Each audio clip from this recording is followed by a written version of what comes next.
আজকে আপনাদেরকে আমি এমন একটা ঘটনা শেয়ার করতে যাচ্ছি, তারপরে আপনারা সেটা জাজ করবেন। একজন মৌলানা এবং একজন ব্রাহ্মণ শিক্ষকের কথা, সে দুজনের ভাবনা চিন্তায় আপনাদের সামনে তুলে ধরব।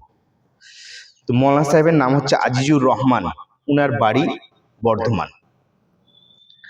আর ব্রাহ্মণ টিচারের নাম হচ্ছে দেবাশিস মান্না, উনি ফিজিক্যাল সায়েন্সের টিচার ছিলেন এবং আপনার বাদ্যযন্ত্র ভালো বাজাতে পারতেন, পিয়ানো। সে সময় হোস্টেলে কিছু ছাত্র ছিল, সেই ছাত্রের মধ্যে একজন ছাত্র ছিল জাহাঙ্গীর আলম বলে, তার বাড়ি মালদা। তো সে সময়ে মেসে বিল্ডিং এর কাজ চলছে।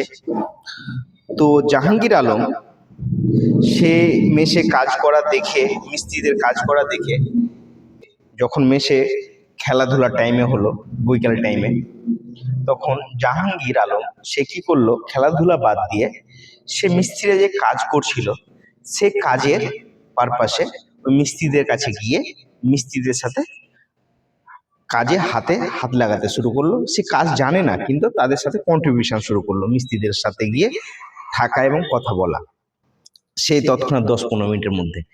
তো এই বিষয়টা মেসের ম্যানেজমেন্টের মধ্যে যারা ছিলেন, তার মধ্যে মৌলানা সাহেবও ছিলেন এবং বেশ কিছু স্যার ছিলেন, জিল্লার রহমান ছিলেন মুর্শিদাবাদ ভাতার থেকে, ভাবদা থেকে, তো এবং সাবির আহমেদ ছিলেন আপনার মেদিনীপুর থেকে।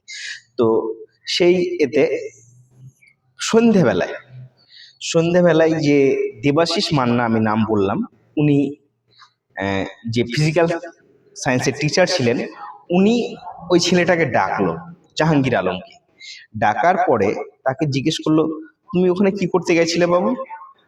তো জাহাঙ্গীর আলম খুব ভয়ে ভয়ে গিয়ে বলল যে, স্যার ওরা কাজ করছিল, তো ওদের কাছে গেছিলাম একটু হাত দিতে, মানে জাস্ট আর্টের মতো, যেমন একটা অঙ্কন আর্ট, সেই হিসাবে যাওয়া, জাহাঙ্গীর যেটা বলল। এবং দেবাশিস মান্না সাহেব উনি যে অ্যাপ্রিসিয়েট করলো বাচ্চাটাকে, যে বাহ তুমি তো বেশ, তোমার মধ্যে একটা আর্টিস্ট ভাব ঢুকে আছে, তো এই যে অ্যাপ্রিসিয়েট, ওটা দেবাশিস মান্না করলো। এবং নেক্সট ডে আজিজুর রহমান বলে যিনি মৌলানা সাহেব ছিলেন, উনি কি করলেন, ওই যে মিস্ত্রিদের কাছে গিয়েছিল, গিয়ে যে কাজকর্ম করছিল, এর ফলে যে বাচ্চাটার কোনো প্রবলেমও হতে পারে, বা যাই হোক কোনো উনি দায়িত্বে ছিলেন, ওনার যে চিন্তা ভাবনা থাকে, বাচ্চাটাই কিন্তু জাহাঙ্গীর আলম, সেই ছেলেটাই কিন্তু প্রচন্ড পরিমাণে মারলো, বেত্রাঘাত করলো। তো এই দুজনের চিন্তা ভাবনার মধ্যে আপনারা কার চিন্তা ভাবনার সাথে সহমত পোষণ করছেন? এটা আপনাদের ভাবনা, যে কার চিন্তা ভাবনার সাথে সহমত করছেন, একজন ব্রাহ্মণ টিচার এবং একজন মৌলানা সাহেব। আসসালামু আলাইকুম।